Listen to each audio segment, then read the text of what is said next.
I'm going to turn this over to Converge, who's the DCG main point of contact for all of us. He's going to go through a little bit of a history. I'm going to try to keep up with him on the slides, so we'll see. I'm going to give you a warning that I'm not really a good public speaker, so if you could be a little bit less public, I think it'll work out better. Defcon groups is kind of an interesting thing. It was an idea that started back on the forums back in, I think around late 2002, and it was formalized as an idea that was presented at Defcon 11 back in 2003. It's something that everyone thought was cool, and initially we had, 10, 13, a good bunch of groups that had formed up. I was one of the POCs that started a group back in DC 207, back in Maine, and I found... Are you Mainers? Right on, right on. And proceeded to find absolutely no one in Maine that was a hacker. Yeah, so the goal was, personally, to find a group of people that I could meld with, sit down, work on projects with, and just have a really good time. And that didn't happen. So I set off personally on my own venture across the country and found myself in Portland, Oregon, where I did find a bunch of hackers. And do we have 503 in the house? How many 503ers we have in here? There's one. I know there's at least two of us. And in Portland, we had a pretty decent group that met and, freaked out people at the coffee shop that we were at while we were drilling holes and shit and whatnot. But it kind of ebbed and flowed. People got busy, people worked, people had, personal lives, and I worked. I had personal life-ish. So I moved up to Seattle, and I've been a part of the Seattle crew for, a few years now. And the groups have existed for that time and have really been doing things autonomously. But the question has always been, what are the other groups actually doing? And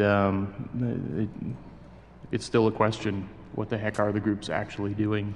So around the time I was starting to ask that question, I was starting to realize, and many other folks were starting to realize, that the Defcon group's coordinator was MIA, which is kind of a problem if you're trying to coordinate something and the person who's doing it isn't there. And things go quiet. So groups aren't able to make updates, groups aren't able to say, hey, we're out here. Groups that disappear just disappear. And the list of groups that we had went completely out of sorts. When I took it on, there were over 170 groups. Afterwards, I think we're down to about 90. Out of the 170, over 100 of them just didn't respond. They were just inactive. So the 90 groups that we have now are strong. They're on a big-ass email list a nice big spreadsheet that I keep track of. But the question still remains, now that we know who's out there, what do we do? And I think that's where the panel steps in today.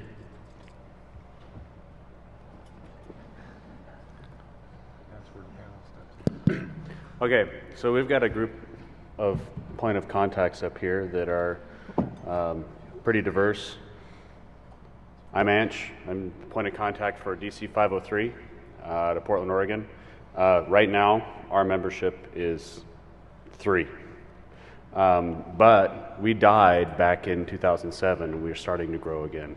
So we're starting to kind of ramp things back up again. We meet at a hackerspace. It's pretty cool. As I call your name, kind of raise your hand so people know who you are.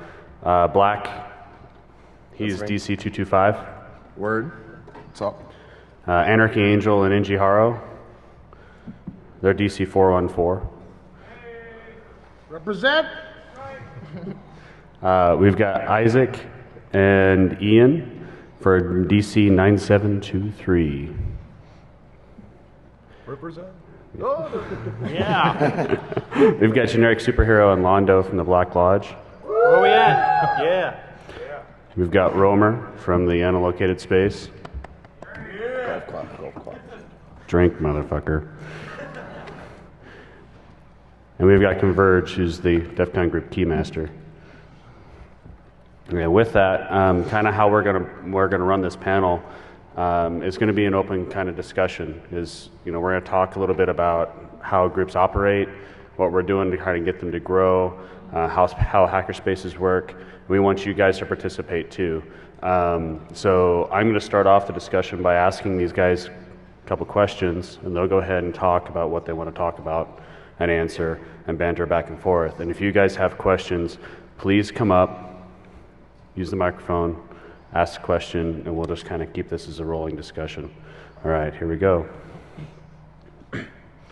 Oh yeah, and these will play pictures of the various groups that we have up here as it goes.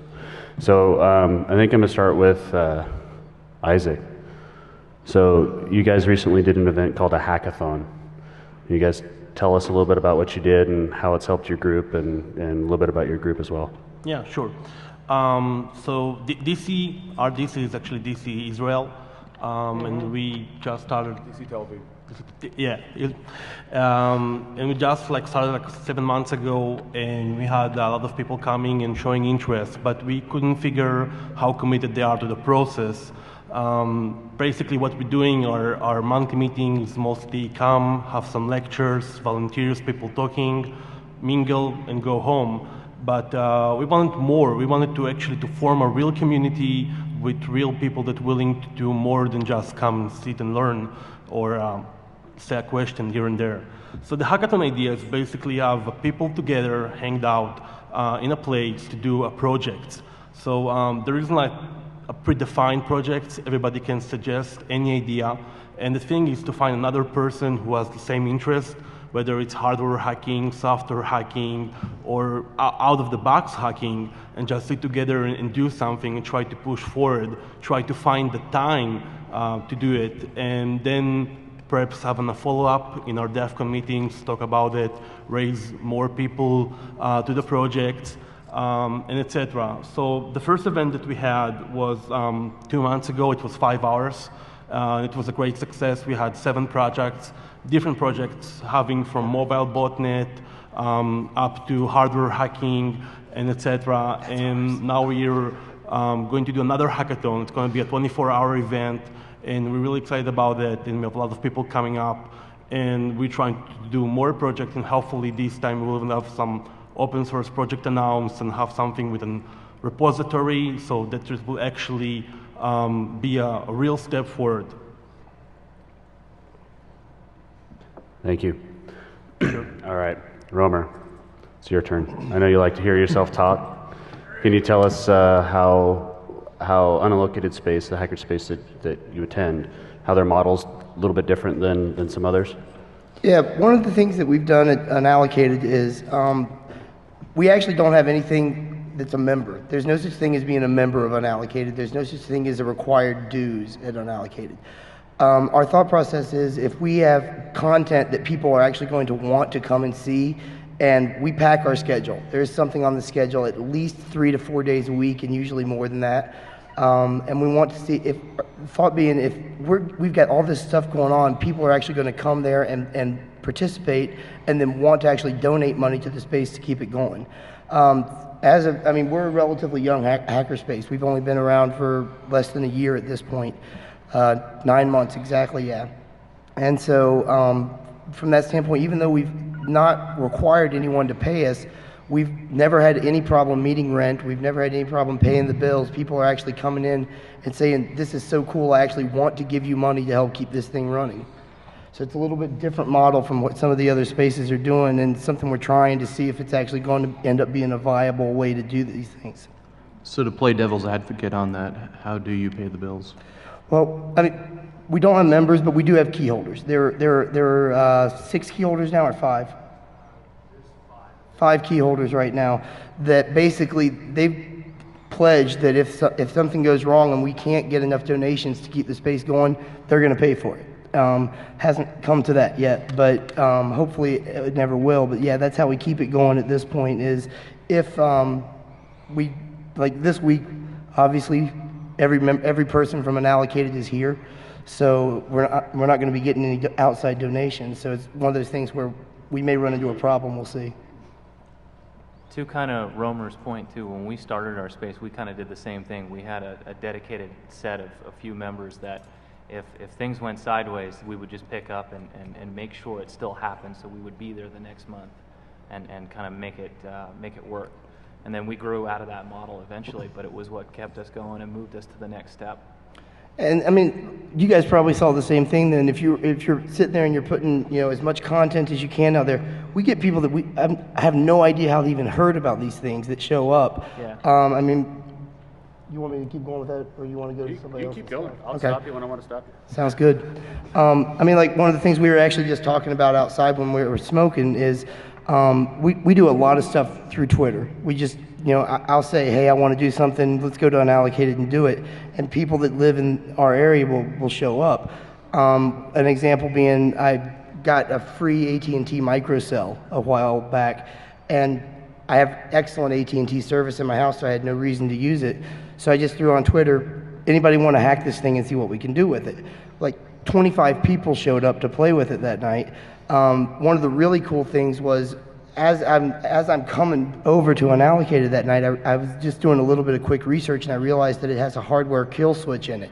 So if we opened the case, it was basically going to wipe the firmware. But one of the guys that had saw my Twitter post said, I'm one of the participants in the tamper evident contest at Defcon. I can get it open for you. And he did. So, you know, I mean, stuff like that that's just really spur of the moment and really, you know, different and cool. And we had no idea what we were doing. I didn't have any clue how we were going to start. So when we all showed up, it was just, hey, who thinks we should start with looking at the network traffic? So we plugged it in and activated it and everything, and just went from there. And you know, we made some progress. We didn't get as far as we wanted to yet, but you know, I think those kind of activities that are a little bit different from the hey, it's lockpicking night are kind of cool for the spaces to have. Yeah, our scheduled events for ours eventually kind of picked up over time. It wasn't really it was something we initially kind of drew for, but it was kind of the weird stuff that happened ad hocly, where we're all sitting on IRC like, let's go build something real quick, and we end up building something just really random, or we end up sitting at the space and going, hey, we're here, we've got some new gear coming in, you guys want to come over and mess with it. Also to an effect, with our hackerspace, it's kind of uniquely tied to the DC group, whereas we kind of host it and keep it at our space once a month, twice a month. We do some events there, and we've had random projects kind of just spur out of that. We participated in the Red Bull Challenge, and that kind of happened just out of one of those meetings. Just all of us kind of made a team real quick, and then all of a sudden that became something that we worked on, and that space was the place that we hosted it. So just something to kind of add with that. Yeah, we wanted to do the Red Bull Challenge, and you would think, since, you know, Ryan Clark, the guy that designed your badges and, you know, is pretty decent with electronics, is one of the people that comes to Unallocated quite often, you would think we would have been able to get something together to get in. Nah, we failed hard. Yeah. All right. Hey, Black. Yeah. Can you tell us a little bit about your thoughts on group cohesion? I know you guys have been really successful with that. Can you give us some pointers? Yeah, so like going forward, trying to keep together, there's been a lot of issues with groups that fall apart. I mean, if you only meet once a month and an individual misses, let's say, that one Tuesday, then they're really going to have less of an incentive to show up again the following month. I mean, they'll be 2 months behind. It's real easy to fall off the map. So what we've done is we've included social events outside of the ramifications of your typical InfoSec sort of styled, you know, entries. Like, for instance, we do trivia as DC225 on Tuesday nights at the local bar, and we'll have turnouts as high as up to 30 people that may not be directly connected with the hackerspace or the group, but playing as a team, being up front, putting out that sort of advertisement helps gain members, people who know nothing about DEF CON. I know Riddler came up to us one night as we were playing trivia and said, hey, do you guys actually go to DEF CON? And we're like, yeah, you know, have a seat. You know, and we have that Tuesday night. Well, we get together on Saturdays, and then we do the InfoSec stuff. Then we have the regular meets. We meet roughly about, I'd say, 3 to 5 times a month, just keeping it going. No specific projects, like we get together, kind of figure out what the hell we're going to do. Are we going to smash a stack? Are we going to build something, play with an Arduino? You know, just sit around and kind of come up with stuff. But ultimately, I think the InfoSec box that hackerspaces put themselves in limits their ability to bring about the true meaning of hacking to the community. Like, we're not just here to make a good rootkit, although we do. We make fine rootkits. We're here to make our community a better place. If we want to get together and feed the hungry on a Saturday to do some community outreach, that not only establishes us in the community, drives participation, but it also promotes group cohesion. So there are things that are side channels to your main purpose that help support you, perpetuate you, and gain momentum in your cause. It's one of those things that you really have to look for. Not everybody's going to have the same interests. And that ad hoc style that Black Lodge does is great. And that fits into the mold of kind of what we do. That's everybody gets together and says, hey, what inefficiencies can we remove today from our lives, from our communities, from this box? How can we open it without it wiping the firmware? It's a challenge, across all facets of life. So we kind of extend the meaning of hacking to outside of the traditional ramifications.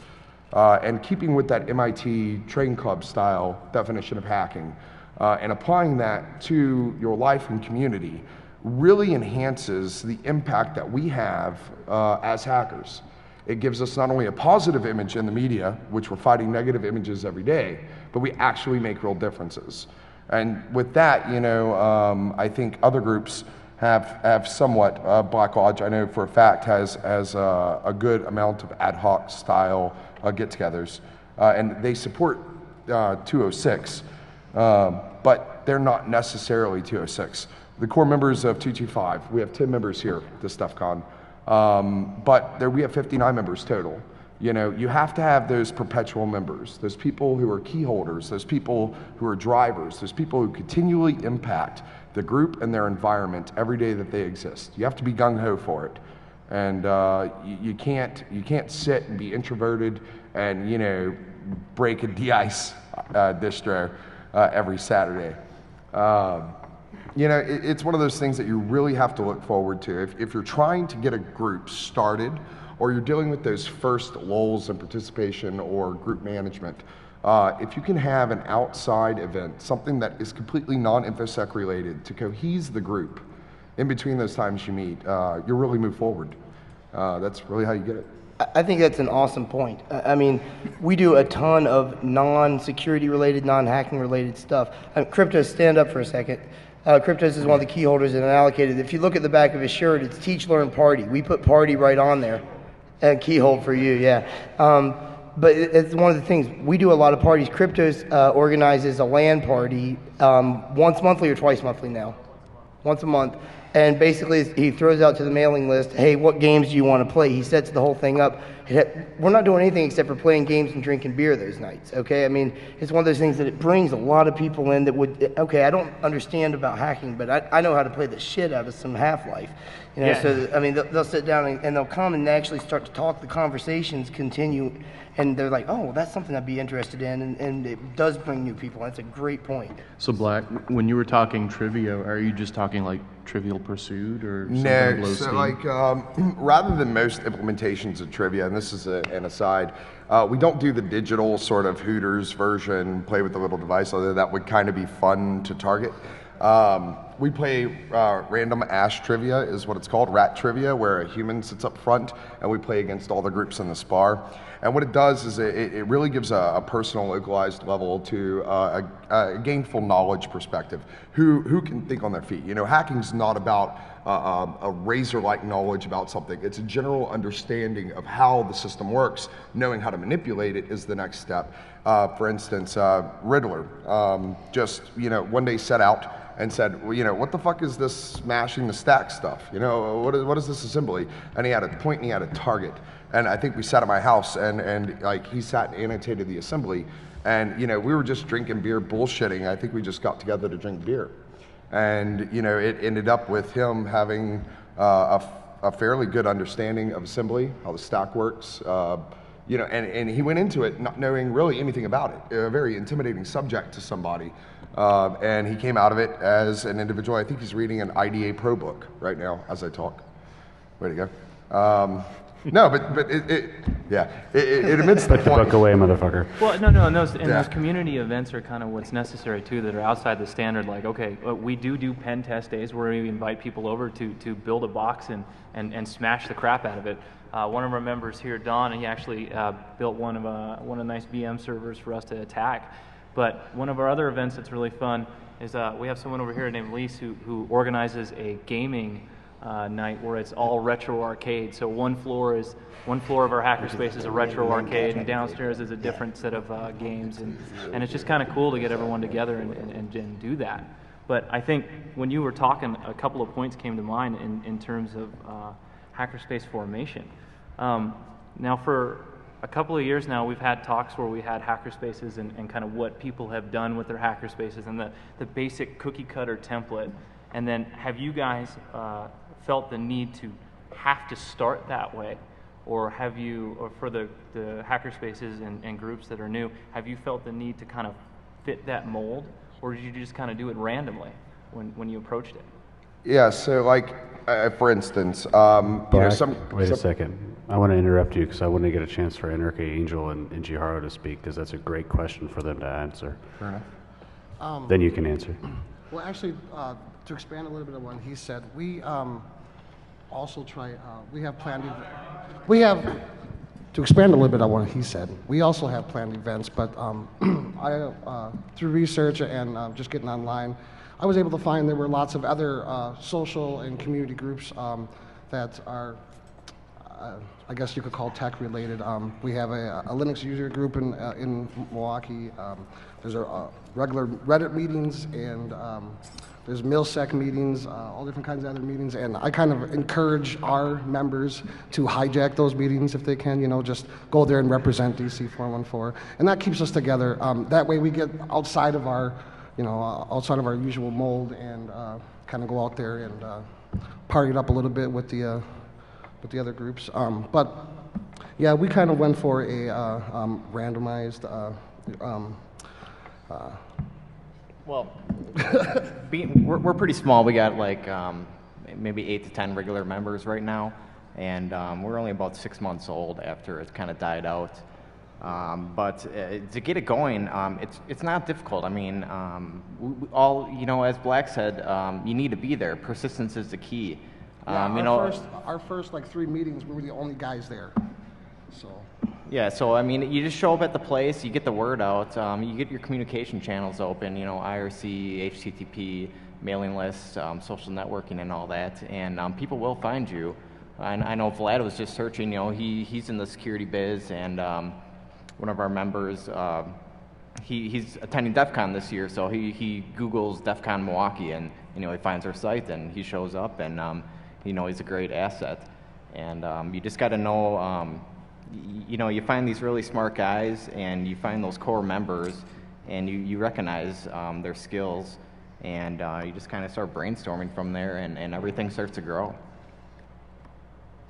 Yeah, I also found it's good to try to cater to their skills. Like we've had a guy who was strictly a Java programmer, so I personally went out and tried to find educate myself as much on Java as I could, so that he would, feel more at home when he came to meetings.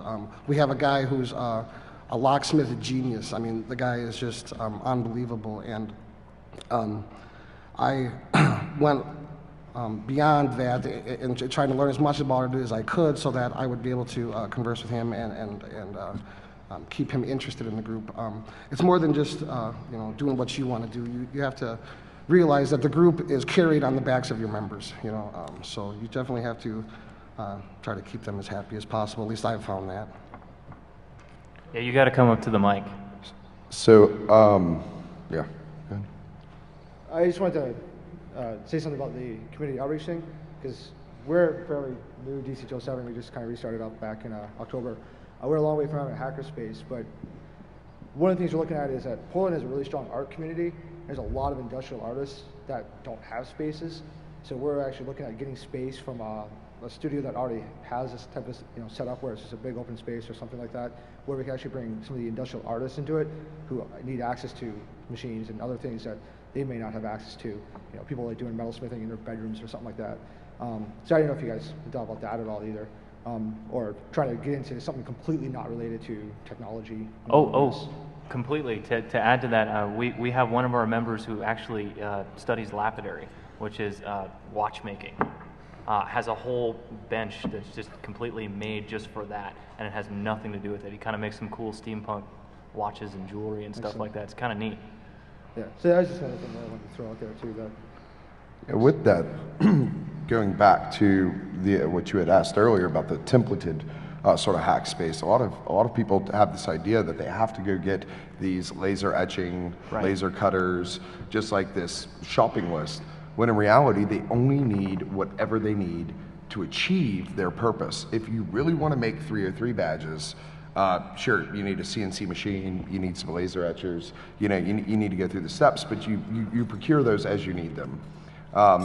Going with your artist question real quick, I really don't have much to say about the artistry thing, but I can give you an analog. For instance, we like to break into things. And so our idea is we have about $1.5 million worth of hardware that was donated to us through a corporation. And we're going to create an elastic computing environment where members of our Defcon group and others connected to our darknet can make a request saying, look, I need an XP SP3 machine with these patches in order to break. Maybe these groups don't have those resources, but maybe we can offer those resources to give the sort of elasticity to the groups to be able to provide those machines. If you have a CNC machine and there's another group that says, man, I need to cut this or do this, maybe you can lease space to them. Make these resources known to other groups. We are much greater than just the sum of our parts. When we communicate, we achieve way more. And remember that, it is something, that's the point here, is hackers aren't the people you read about, they're the people you drink with. That is the pure point of all of this. And with that, I'll go ahead and defer to the guy with the mic, or Converge. One real quick question. Would any of your groups be interested in resources like that? Anyone? I was going to ask, how many... That's the easy answer. How many group point of contacts do we have in the room right now? I'm one too. Cool. I think as a takeaway item to add to that kind of sentiment is, as hackerspace and group owners, I know a lot of us are, and members, we need to do a better job of kind of maybe reaching out to those other hackerspaces and groups and creating those connections, whatever they may be.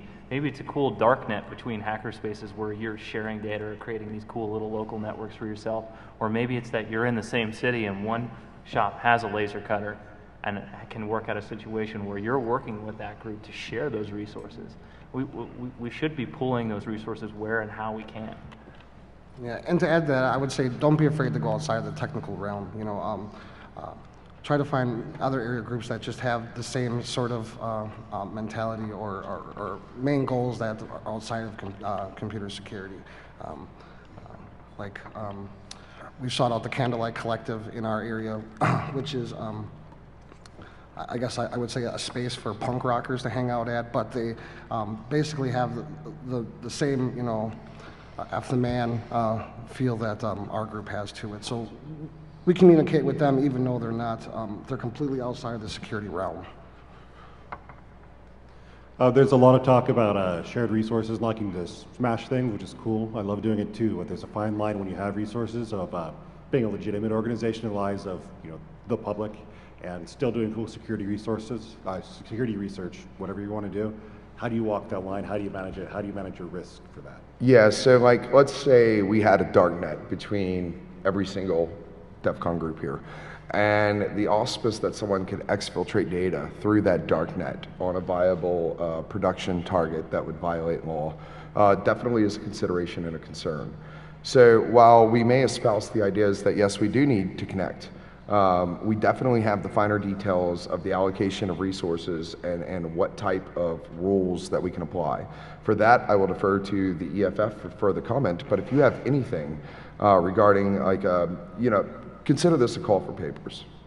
If you have an idea, if you have a mitigation of that risk in mind, please respond to it. I know there's a question and answer after this I'm sorry I won't be able to be part of, but do not stop from emailing the list with a, hey, here's how we do it. Ideally, we trust one another. I mean, you know, we can have two networks, one for the communication of viable resources, attack resources, and others, and we can have a hijinks network that has no public access available. And yeah, I mean, at the risk of worrying about sounding with exclusivity or anything, I mean, it would be very easy for like us and, you know, Black Lodge to work together, because the members of your place and our folks, we've known each other for years. So Right. we can start to build those personal relationships in the network that way too. You know, I mean, it's not as quick, but it's definitely something that can be done where you, okay, I absolutely know Londo is not going to do anything to screw me over, so we can work with them on this. Right, but it's not that we can trust every single member that we Right. have, because that trust is built up over time. So, I mean, it's just something you have to, I think deferring to the EFF on that one and deferring to common sense is another thing. I mean, Tor has a great implementation for exit node protection. I don't know if you've ever run an exit node from Tor, but you get this nifty little email from EFF saying, while people may be doing illegal things through your client, and that machine needs to be sandboxed outside of an accessible area of your network, no one has ever been prosecuted for running a Tor exit node. And keep that in mind at all times, that is the #1 reason why you should all go get a Mohawk and donate to the EFF. I mean, like, to be realistic with it, this is why we donate to the EFF, because we have real risks that directly affect the implementation of a cohesive Defcon group organization, as well as a community as a whole.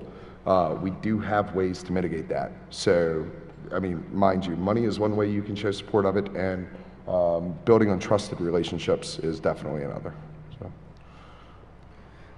I think it's important to note that while we want to mitigate the risk, you shouldn't be doing it through a whole bunch of legalese in your membership documents. I know some hackerspaces like to put in clauses in your membership so that like they own everything you do in there, or you're not allowed to do illegal hacking. So don't put a leash on the people in your organization just because you want to mitigate a little bit of your risk. I mean, you have resources like the EFF, and I just felt like it was important to note. But on the other hand, the hackerspaces tend to run as small organizations, and in some ways, to get nonprofit status, actually formal organizations. And because of that, they need bylaws, they need to be concerned with legality. Have you guys addressed that at all? Well, once you move past a certain size where it's not the little group club anymore, and you move past the kind of 8 members, and you start to get real businesses that you're renting space from, and now you're inviting more people from the community who may not be a part of your space or may not be a part of your regular group of friends. You need to consider yourself a business and start to treat things a certain way. So it gets a little sketchy. Of course, you can definitely overdo it. We went a little overboard at first, and then we backed down a little bit to what seems to be the right level. It's a tricky thing. You have to look at it, and honestly, small business courses really help in that. So if you've never taken one of those, it doesn't hurt. Well, you can, when it comes to lodge, or rather hackerspace rules and obligations and legalese that's getting in the way, you can always protest and vote by not attending. I mean, hackerspaces that are collaborative efforts between groups or within groups, we're not dickbags. And Douche canoes. Well, yeah, okay, I'm speaking for us, not everybody, but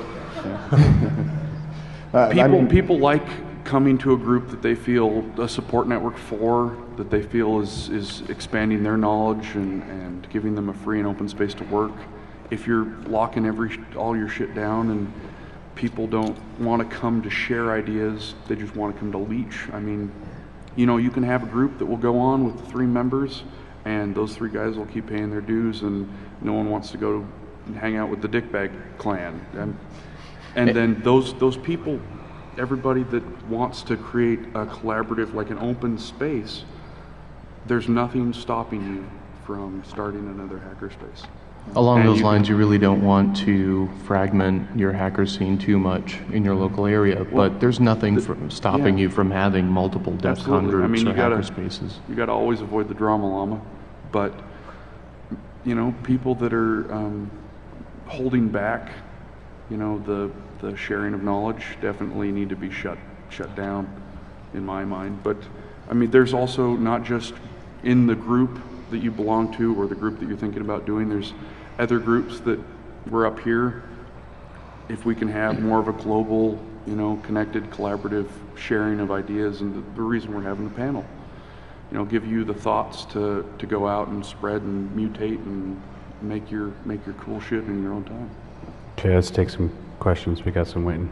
Yeah. Just as a quick comment to that, there are a number of lawyers who attend Defcon every year, and if you get to the point where it matters, talk to the groups. I know a couple of them, some other people here. Just go through the network, you'll find somebody. But a lot of the time, you get nonprofit status. Don't sweat it. It's you're a disconnected entity. It's the group. It's not you, unless you're the guy who went and messed up somebody's system. This will vary state to state. But in the state of Maine, if I'm volunteering for somebody, and I'm I volunteer at a railroad museum every now and then. If I'm driving the train, the thing jumps off the tracks, and 20 people die. As a volunteer in that capacity, I can't be civilly sued. Yeah, definitely. There are a lot of different state protections when you're in the nonprofit world as opposed to being Google. So, if you're concerned about it, speak to a lawyer. But you shouldn't have to have your members signing like 2-page, 3-page, 15-page documents. You've gone the wrong way if you get there. I agree. If you have legalese to limit your liability as a group to an individual's action, you definitely have segmented yourself from the path you should have taken. The way federal laws work are a little bit different, and if people talk state to state, we're talking about more or less interstate communications. So when you look to the federal laws, they're more reactionary. So if you do have a nonprofit that's associated, in performing a function, and an individual acts badly, the group is not going to be liable. But ultimately, you should honestly defer to the EFF. The same way Tor exit nodes are operated would directly affect the way your exit nodes are operated within your own VPN. That law is the same. I'm not a lawyer. Like I said, you should ask the EFF, and I agree completely with his point of if you have a disclaimer that reiterates federal law, you're going the wrong way. But if it's your bylaws, saying, dude, if you act an ass, you're going to get kicked out, well, I mean, that's appropriate, but you shouldn't even have to write those. If you have to write those, you're still doing it wrong. So. From the community aspect, I'm with I3 Detroit, founding member, and we've had a really positive experience with the high school robotics clubs, especially with high schools continually shrinking budgets, and we've actually, unfortunately, one of them completely lost their funding. Have you guys had good experiences with bringing in high schoolers? And we've been running for about 2 years now, and it's really awesome that we're now seeing this generation of high schoolers who are now 18, going off to college and coming back in the summer, and they're our next generation of membership. So rather than being a dick to the little kids, it's really benefiting us to just basically deal with a couple of broken drill bits here and there, and we deal with that with members that aren't in high school. No, specifically on your point, I think we should shove it down even lower. Defcon kids, point, right? I have a 10-year-old daughter, Sparkle. She created the first Defcon kids group, DC Teaching 5 Kids. She gets in Ruby, JavaScript, PHP, MySQL. She enjoys social engineering. She writes RPGs, and she is 10. She participates on the MIT Scratch forums as part of the IDE open source development project. The premise is, who the fuck cares if they break something? It's nothing you can't fix or replace. What we have to do is train the generation coming up. Listen, we don't naturally perpetuate. I mean, this is not something that goes on, without being pushed. Forget high schoolers. I want Lego Mindstorm kits in the kindergarten classrooms. I mean, we're not playing here. I mean, we have generations of kids that are going to be growing up in an ever-evolving environment of threats. of areas that they can create, and we have to propagate those interests from the get-go. We have to actually inform them, sit down, take the time, and say, okay, let's play with this Arduino board. Let's turn a motor. Let me show you how this operates. Let me show you how this. I mean, you know, whatever the kid is, whatever the method is, you cannot be afraid to show children and to show the earlier generations how to protect themselves, how to build, and how to create. If we deny that, I know a lot of people have diverse opinions on Defcon kids, but if we deny the ability of our earliest generations at their prime points with their aptitude set on hacking or evolving, you know, our community, then we are doing ourselves a disservice. And as much as people don't like kids running around Defcon, I mean, it is our social scene, you know. You have to remember that they're already kid goons. You know, there are already kids who know how to social engineer. And if you have kids, I would rather your kid know how to detect someone social engineering them than be victim or subject to it.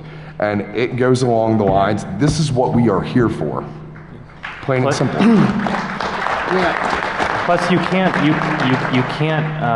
knock the feeling you get when you teach someone like kids and stuff like that how to lockpick for the first time, and you see their face when they bust open that lock, and then you look at the person who's in their 20s and 30s next to them sitting there frustrated, like they can't even believe what just happened next to them. And you see their parents absolutely in fear of what you just did.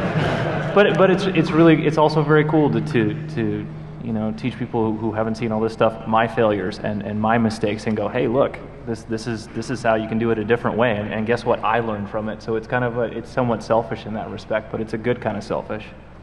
Even if you're, you know, just doing something stupid like showing a kid how to punch out, you know, Funky Town or Mario Brothers on DTMF tones, you can teach them DTMF. Just teach them how to solder, and then that way you have free labor when you need giant LED matrices done. It's really nice. And I would agree that getting the younger generation involved is really important. But as far as schools goes, I don't know if it's just me, but I happen to get chased off of every school I go to and try to talk to them about Defcon meetings. Maybe I'm just ugly, I don't know, but I've had bad experiences with school, or I guess government institutions in general when it comes to DC 414. So I think it's the mustache. It might be, yeah, the stash. It scares people, I guess. Can you repeat that? Because he couldn't understand you. It's hard to hear up here. Yeah, the reverb's pretty badly. So. Who? What? Black. Tell him who you want to repeat what. Yeah. Anarchy Angel. Yeah. The guy leaning back who just spoke. What was? Speak this way. We can't hear you because of the reverb. Basically, what I was saying was I've had bad experiences with going to schools about getting the word about DC 414. I wasn't sure if it was just because I was ugly or my mustache, but I get run off of all the schools I've ever been to try to talk about getting kids to come to DC 414. It's just.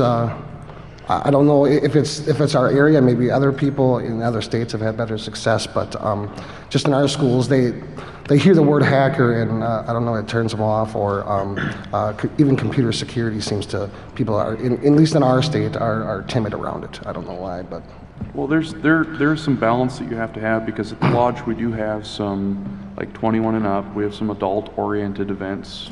Or, you know, with the issue with kids. You need to rephrase that a little bit. Well, what?